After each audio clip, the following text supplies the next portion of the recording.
Ladies and gentlemen, welcome to the first ever top 10 video on my channel. And starting off, we already have a very controversial one, and that is the top 10 hardest champions to play. Now, of course, we all have different experiences as well as opinions on the game, so I'm not actually expecting everyone's lists to be the same.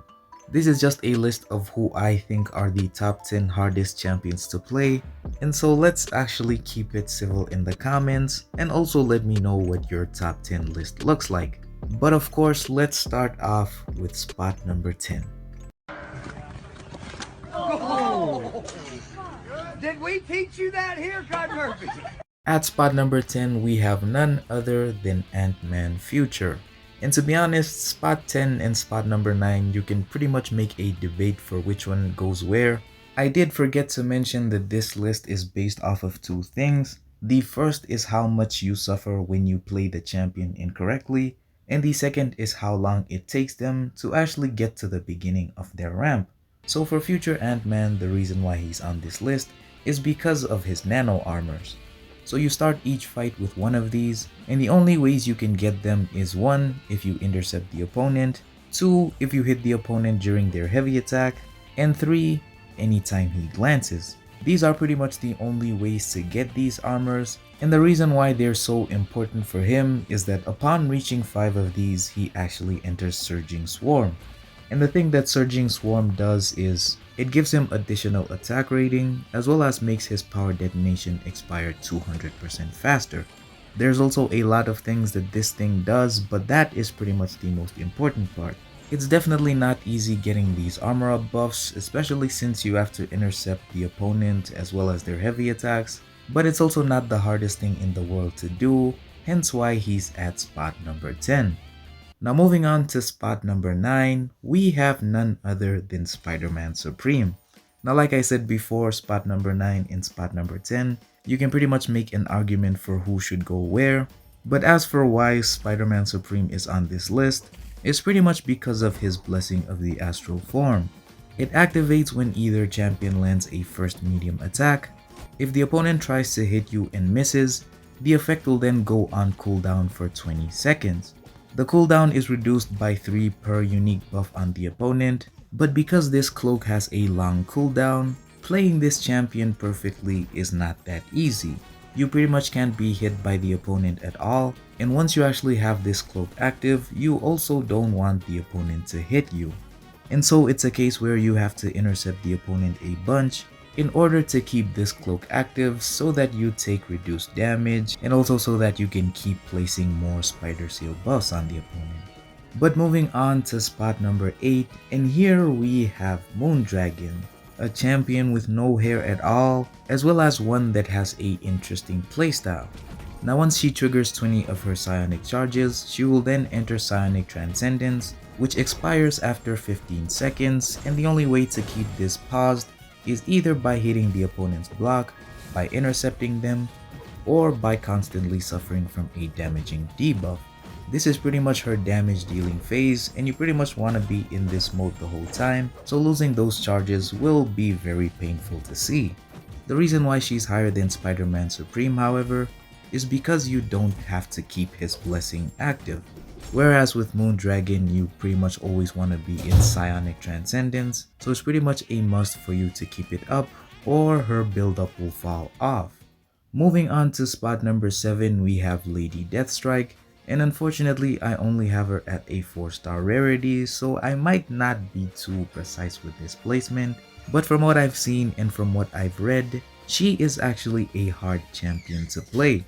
Once she reaches 75 of her charges, she gains a ferocity passive for 3 seconds, and it starts paused until she blocks an attack. While she has no armor up effect active, her thing expires twice as fast, and this ferocity pretty much gives you increased attack rating as well as allow your special attacks to be unblockable. So with her, you pretty much can't block at all, and you also need to keep up this ferocity active. As soon as you lose your ferocity, you pretty much have to build up to it again, which isn't the hardest of things to do, but keeping this ferocity active is definitely a hard task. Moving on to spot number 6, however, we have AntMan No Future. And the thing that makes him hard to use is the fact that you have to focus on a lot of things in order to actually deal damage. His main form of dealing damage is his poisons, which he has to actually use the SP1 to build up fatigue debuffs, and then with the SP2 convert them into poison debuffs. Now he actually has a way to refresh his fatigue, poison as well as his power sting debuffs, and that is whenever he's immune to a buff. He pretty much gains one Pime particle, and each time he intercepts the opponent or strikes them while they're recovering from a heavy attack, he'll then consume one of these Pimp particles to then refresh any of his fatigue, poison as well as power sting debuffs. His awakened ability does make it much easier to manage, however, because each time he gains a Pimp particle, he then pauses the duration of any of his fatigue, poison or power sting debuffs. It definitely does make him a bit easier to play, however it is still a rough playstyle to have. But moving on to spot number 5, we have none other than Adam Warlock. And to be honest, this might be a weird placement because something that Grass MCOC actually told me is that he's not actually hard to play, he just heavily relies on the AI. Now if you don't know this already, he has a sovereignty counter, and once he actually starts this counter, it'll attempt to go away after 1 second. However, each time you do hit the opponent, it increases as well as refreshes itself. The counter goes up until 40 hits, and you actually can't parry, otherwise your counter will end. If it does expire or if you manage to fully complete it, it'll then go on cooldown for 10 seconds. However, if you do manage to reach 40 hits with the sovereignty counter, you will then gain a massive fury buff. The thing that makes him hard to play is the restriction of not being able to parry, as well as having to always be aggressive in order to keep this sovereignty counter active. But like mentioned before, it's not really hard to manage. The only problem is if the AI intercepts you or if they don't cooperate at all. But moving on to spot number 4, and here we have Tigra. Now to be honest, she's not really that hard to play. You can even play her like a normal champion and she'll pretty much just get fights done as well. But when it comes to playing her the best that you can, that's where it starts getting a bit tricky. Now the things that make her hard in my opinion are 2 things. The first is keeping up her senses. If she's awakened, she starts with these 2 senses active, however, they attempt to go away after a couple of seconds, and the only way these are paused is if you actually have a neutralize on the opponent. These senses for the most part allow you to deal a lot more damage, and so losing them is a thing you don't want to be doing. If you do lose them, however, you can just throw 2 special ones, which is a lot on its own. But the second thing that actually makes her hard to play is when you're charging her heavy attacks. You know, like the YouTubers do every time they play her. While she's charging a heavy attack, all of the opponent's non-contact hits from a special attack will have a 100% chance to miss. If she interrupts the opponent's attack or causes them to miss while she's charging the heavy attack, each hit will inflict a rupture, dealing a certain amount of physical damage over 18 seconds. And so by utilizing this playstyle, you're actually getting a lot more value from her, as well as just doing a lot more damage. But of course, it's not something easy to pull off. You pretty much have to know the spacing of all the opponent's special attacks, which isn't really the easiest thing to do. But moving over to spot number 3, and here we have Absorbing Man. Why is he at spot number 3, you may ask? Well, it simply has to do with his forms. Whenever you start off a fight, you start in any of his 2 forms, whether it's the Rocky form or whether it's the Magma form. He'll start in any of these forms for 10 seconds, and they'll actually attempt to go away. Now the only way to pause this is if he's actually immune to something, or if he intercepts the opponent with a light attack. Whether it's a normal light intercept or intercepting the opponent's heavy attack, either of these will do, and you pretty much want to be pausing his form the entire fight, simply because if it goes away, you'll actually have to throw either a special 1, or a special 2, or a special 3.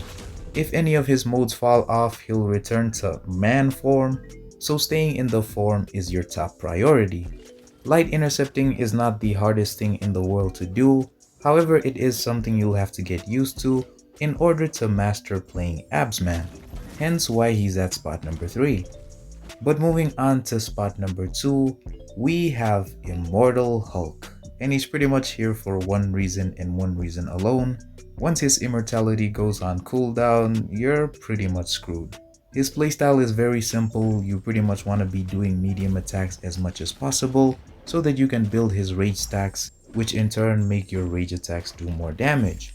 All of his rage attacks inflict damage to himself except for the first medium attack, and once he's actually about to be knocked down by one of these, he actually activates his immortality, which lasts for 8 seconds and goes on cooldown for 50 seconds. Oh my. If you try to go all in with his rage attacks, you'll pretty much find yourself in a situation where you have 1% health and a single hit can knock you out, and that's pretty much the reason why he's number 2.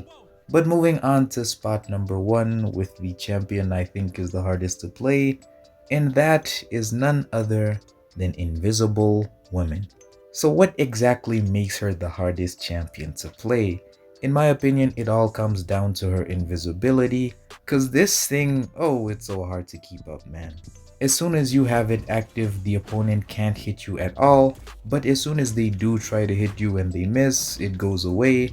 If it expires, it goes on cooldown for 10 seconds, and while you're invisible, you actually place some debuffs on the opponent, which increase your critical damage rating by a certain amount, as well as decrease their block proficiency, and while you're invisible, you also gain increased critical rating.